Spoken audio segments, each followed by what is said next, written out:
সাগরিকায় দিনের প্রথম ৫ ওভারের খেলা দেখলে আপনি হয়তো কনফিউজড হতে পারেন, খেলাটা কোথায় হচ্ছে, চট্টগ্রামে নাকি ওয়েলিংটনে। কারণ উইল ওরুরকের হালকা সুইং সামলাতে নাকাল হয়েছেন সাইফ হাসান, তানজিদ তামিম আর সৌম্য সরকার। ফলাফল ৩২ রানেই ৩ উইকেট নেই বাংলাদেশের।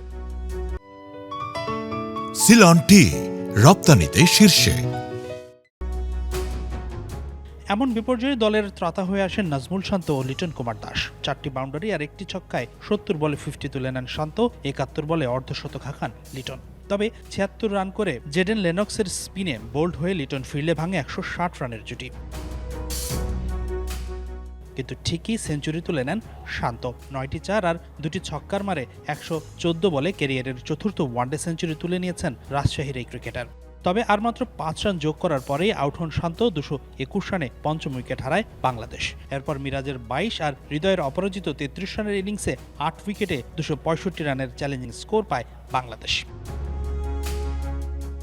নিউজিল্যান্ডের শুরুটা ভালো হতে দেননি ইনজুরিতে প্রথম ২ ম্যাচ মিস করা মুস্তাফিজুর রহমান। ৪ রান করা হেনরি নিকোলসকে ফেরান ফিস। তবে দ্বিতীয় উইকেটে উইল ইয়াংকে সাথে নিয়ে প্রতিরোধের চেষ্টা করেন আরেক ওপেনার নিক কেইলি।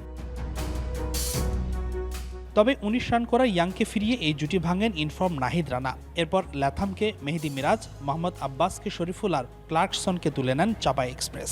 এর মাঝে অবশ্য ৫৯ রান করা কেইলিকে দারুণ স্লোয়ারে পরাস্ত করেন ফিস। শুধু তাই নয়, অতিথিদের লোয়ার অর্ডারকে সাফ করে মুস্তাফিজ তুলে নেন ক্যারিয়ারের ষষ্ঠ ওয়ানডে ফাইফার। তবে ডিন ফক্সক্রফট শেষ উইকেটে ঝড় তুলে অতিমানবীয় কিছু করার ইঙ্গিত দিয়েছিলেন।